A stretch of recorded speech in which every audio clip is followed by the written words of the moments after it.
이 금융당국의 만류 압박에도 올해 은행권의 점포 폐쇄 속도가 빨라질 전망입니다. 이 코로나19 사태 1년이 지난 현재 비대면 영업의 효과가 실적으로 증명되고 있기 때문인데요. 입출금과 같은 단순 서비스뿐만 아니라 대출 업무마저 인터넷 뱅킹 비중이 빠르게 늘고 있습니다. 허윤영 기자와 함께 관련 내용 알아보도록 하죠. 허 기자, 먼저 그러면 최근에 은행 점포 폐쇄 현황부터 한번 정리해 볼까요? 맞습니다. 이 코로나19라는 게 좀 가속화를 시키긴 했지만 사실 그 이전에도 은행 점포 폐쇄는 꾸준히 이어져 오고 있던 상황이었거든요. 표에 나오는 것처럼 2015년에 7,281개에 달했는데 이게 작년에 6,400개까지, 그러니까 4년, 5년 동안 1,000개가 줄어든 거죠. 예. 근데 주목해야 되는 거는 이 폐쇄 속도거든요.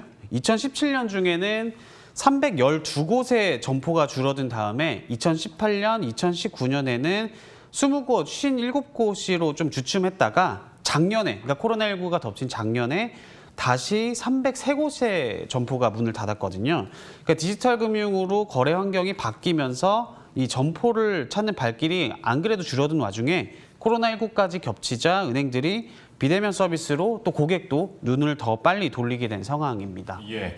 그러니까 이제 점포를 찾지 않고 인터넷 뱅킹을 이용하는 사람들이 많다라는 건데 이게 실제 통계로도 확인이 되죠? 맞습니다. 저만 해도 은행 창구를 언제 갔을까 기억을 해보면은 솔직히 잘 기억이 나지 않을 저도 정도로 그렇습니다. 예. 그렇죠. 그 단적인 예인데 한국은행의 자료를 이제 나올 텐데 그 지난해 은행 창구에서 이루어진 입출금, 자금이체, 그러니까 이게 가장 많이 저희가 이용하는 서비스잖아요. 예.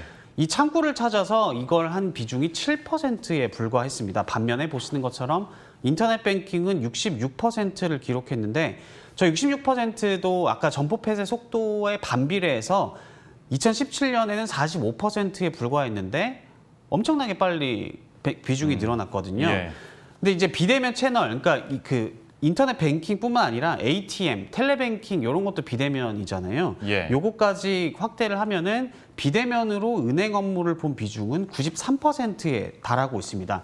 그러니까 대출 조회와 같은 그 단순히 저희가 금리가 얼마 되나 이런 단순 조회 서비스 있잖아요. 예. 요거 같은 경우는 인터넷 뱅킹 비중이 이미 93%로 압도적이고 창구 비중은 4.7%에 불과한 상황입니다. 근데 이게 또 주목할 만한 점이 이게 지금까지 입출금이나 단순 조회였다면은 또 이제 표가 하나 나올 텐데 이 은행을 저희가 찾는 핵심 이유가 뭐냐라고 물어봤을 때 대출이잖아요. 그렇죠. 네. 그렇죠. 이 대출 업무에서도 보시는 것처럼 인터넷 뱅킹의 비중, 그 금액뿐만 아니라 이 비중 이 급격히 늘어나고 있습니다. 그래서 작년에 보면은 인터넷 뱅킹을 통해서 대출을 신청한 금액이 하루 평균 4,842억 원이거든요. 근데 보시는 것처럼 2019년 2천억 원이 조금 안 됐는데 1년 만에 무려 3배 가까이 늘었습니다. 그러니까 보시는 것처럼 1,000억 원대를 꾸준히 유지하다가 작년에 코로나19가 겹치면서 좀 대출 신청 금융 지원도 있었고 소상공인분들이나 중소기업 이런 분들도 인터넷 뱅킹으로 많이 신청을 하시거든요. 예. 이게 코로나19 사태가 터진 다음에 대출에서 마셔도 인터넷 뱅킹의 이용 금액이 굉장히 늘어났습니다. 그러니까 이전에는 그 자금 이체나 아니면 이런 단순 서비스를 인터넷 뱅킹을 주로 이용하고 대출과 같은 좀 그나마 좀 다소 복잡한 업무는 창구를 찾았다면은 이제는 말씀드린 것처럼 대출마저도 인터넷 뱅킹을 이용하는 비중이 좀 급격히 늘고 있다. 그러면서 은행의 점포 줄폐쇄가 처음 말씀드린 것처럼 올해도 이어질 수 있다라는 전망이 나오는 이유입니다. 예. 인터넷 뱅킹을 이용한 대출 비중도 급격하게 늘어났다라는 부분을 얘기를 해줬는데 사실 저도 은행 점포를 마지막으로 가서 했던 업무가 대출 업무였었거든요. 그러니까 대출 정도는 내가 직접 뭐 점포를 가서 안내도 받아야겠다라는 괜한 마음이 있는데 사실 뭐 이런 업무뿐만 아니라 은행 창구에 가서 충분한 사전 고지를 받고 일을 처리해야 되는 디지털 취약계층이라는 게 있지 않습니까? 맞습니다. 노년층 같은. 뭐 이런 분들은 이런 점포 폐쇄가 반갑지는 않을 테고 또 금융당국에서도 이런 부분을 감안해서 맞습니다. 점포 폐쇄는 어느 정도 좀 제동을 걸고 있는 걸로 알고 있는데 지금 현재 분위기나 상황이 어떻게 돌아가고 있습니까? 그 2월, 그러니까 얼마 안 됐는데 지난 2월에 말씀하신 은행이 점포를 폐쇄할 때 거쳐야 할 사전 절차를 강화하겠다라고 밝힌 상황이거든요. 예. 그러니까 또 이 점포 신설과 폐쇄에 관련된 정보를 금융감독원이 주기적으로 발표하겠다. 그러니까 좀 그런 방침을 내놨습니다. 그 보시는 그 몇몇 분들은 금감원이 왜 은행 점포 폐쇄에 간섭하지라고 생각하시는 분들도 있을 텐데 은행은 이 점포를 닫을 때 자기들 마음대로 닫을 수가 없어요. 말씀하신 것처럼 이 금융 취약계층, 노령층이나 아니면 좀 몸이 불편하신 분들도 계시잖아요.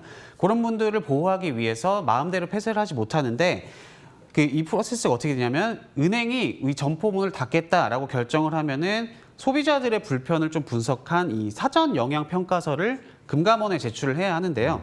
이 금감원은 요번에 2월에 강화한 게 어떤 내용이냐면 이 사전 영향 평가에서 은행의 소비자 보호 부서 그리고 외부 전문가를 참여시켜서 좀 독립성과 객관성을 강화하라 이런 방침을 제시했고 그 또 이전에는 만약에 점포 폐쇄가 결정이 되면은 그 점포를 이용했던 고객분들한테 1개월 전에만 우리 은행 점포 문을 닫습니다라고 공지를 하면 되는데 이 기간을 3개월로 늘려서 이제 더 고객들에게 더 오랜 기간 동안 이거 고지를 해라라고 한 상태입니다. 예.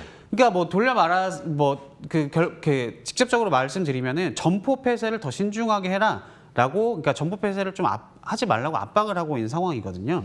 그런데 이 비대면과 이 디지털이라는 대세를 막기에는 좀 역부족이다 그런 반응이 좀 많이 나오고 있습니다. 그러니까 이것도 금융당국에서 뭐 권고 수준이고 기준치를 높인다고 한들 은행이 점포를 폐쇄하려고 한다면 이것만 지키면 폐쇄할 수 있는 상황이긴 하지 않습니까? 네네. 그리고 이제 은행 입장에서 봤을 때 실적만 놓고 본다면 당연히 비대면 업무가 비용 처리도 좀 줄어들 수밖에 없을 텐데 하다 보면 은행권에서는 점포 폐쇄로 가는 게 하나의 수순이라고도 볼 수 있겠네요. 맞습니다. 이게 뭐 소비자 보호 측면에서는 금융당국의 어떤 이런 조치가 이해가 되지만 한편으로는 은행의 실적, 이 경영적인 어떤 측면에서 보면은 말씀하신 것처럼 점포 폐쇄 이거 좀 당연한 수순이다라고 볼 수 있을 것 같은데 그러니까 지난해 그 금융사 뭐 사상 최대 실적 이런 기사 많이 보셨을 그렇죠. 예. 거예요. 근데 얼핏 보면은 이게 은행의 실적이 잘 나왔다라고 금융사라고 하니까라고 생각하실 수도 있는데 이 세부적으로 뜯어보면은 여기서 말하는 금융사는 금융지주사거든요. 근데 금융지주사 내에는 은행도 있지만 증권사, 보험사, 캐피탈사 이런 계열사들도 굉장히 많거든요. 예.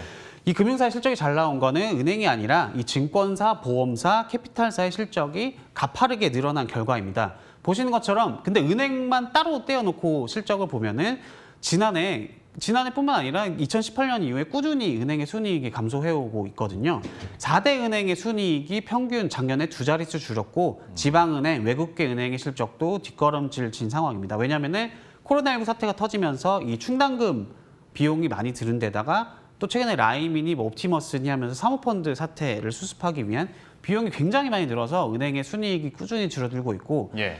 그 사이에 말씀드린 것처럼 증권사, 보험사 등 다른 비은행 부문의 실적이 급증했는데 그 결과 이제 금융지주사, 금융그룹 내에서 은행이 차지하는 이익 비중이 지난해에만 7%포인트 넘게 빠졌거든요. 그러니까 좀 은행이 실적 효자라는 이름값을 못하게 된 상황인데 그렇다면 올해는 어떻게 될 거냐? 올해도 이런 좀 은행의 경영 환경이 좀 녹록지 않은 상황입니다. 예. 그러니까 왜냐하면 그간 은행의 경영 이 전략을 보면은 좀 저금리에도 대출 자산이 굉장히 많이 늘었거든요. 영끌이니 비투니 하면서 그러면서 박리 담회식으로 좀 어떻게 보면 실적을 좀 유지해온 상황인데 올해 같은 경우는 당장 이번 달에 금융당국이 가계부채 좀 규제를 또 새로 발표를 할 예정이거든요. 네. 이 관리 강화가 되면은 이 대출 외형 성장도 쉽지 않은 상황이 됐고 그렇다면 이자 이익을 늘리기가 쉽지 않다라고 하면은 비이자 이익을 늘려야 되잖아요. 네. 근데 이마저도 일단 사모펀드 사태로 금융상품 판매가 위축이 됐고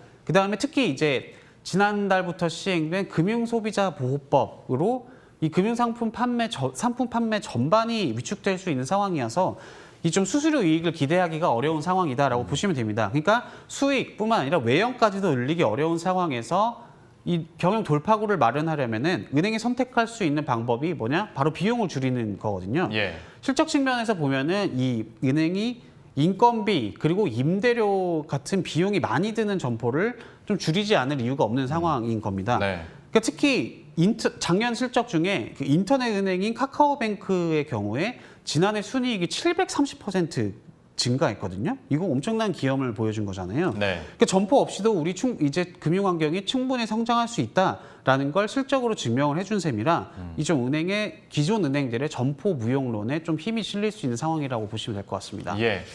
그래서 그런지 뭐 이것을 중간점이라 보긴 좀 힘들긴 하겠습니다만은 최근에 대형 지주사들이 인터넷 은행을 직접 설립할 수 있도록 해달라라는 요청을 하지 않습니까? 네, 맞습니다. 이것도 이런 흐름의 어떤 일맥상통한 또 변화가 아닐까 싶은데요. 좀 실제로 어떻습니까? 맞습니다. 이 최근에 나온 소식인데 이게 그러니까 점포를 막 없앨 수가 없잖아요. 왜냐면 예. 말씀드린 것처럼 제재도 있고 하니까.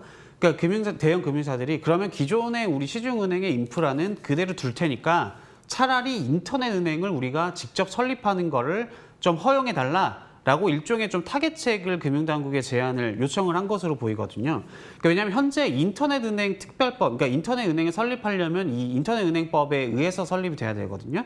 이 비금융 주력자만 인터넷 은행의 대주주가 될 수 있도록 허용하고 있습니다. 그러니까 금융지주사는 현재 법 체계에서 인터넷 은행의 대주주로 오를 수가 없는 거거든요. 예. 그러니까 요 규정을 고쳐서 우리 대형 금융지주사도 우리 100% 자회사로 인터넷 은행을 좀 둘 수 있게 해달라라고 요청을 한 거고. 그러니까 이 기존 은행 같은 경우는 몸집이 너무 크다 보니까 이 디지털 금융에 재빨리 적응하는 게 한계가 있다라고 좀 판단을 하고 있는 상황인 것 같습니다. 네. 또 여기에 인터넷 은행이 받는 규제가 이 기존 은행이 받는 일반 은행이 받는 규제보다 좀 느슨하다는 점도 이 직접 설립을 요청하게 된 계기로 보이고, 일단 은행연합회를 통해서 이 대형 금융지주사들이 각 의견을 낸 상황이고, 곧 금융당국에 이 직접 설립 요청, 그러니까 직접 인터넷 은행을 설립하게 해달라고 요청을 할 예정으로 이제 그렇게 좀 예정돼 있습니다. 예. 지금까지 허윤영 기자와 함께했습니다. 잘 들었습니다. 감사합니다.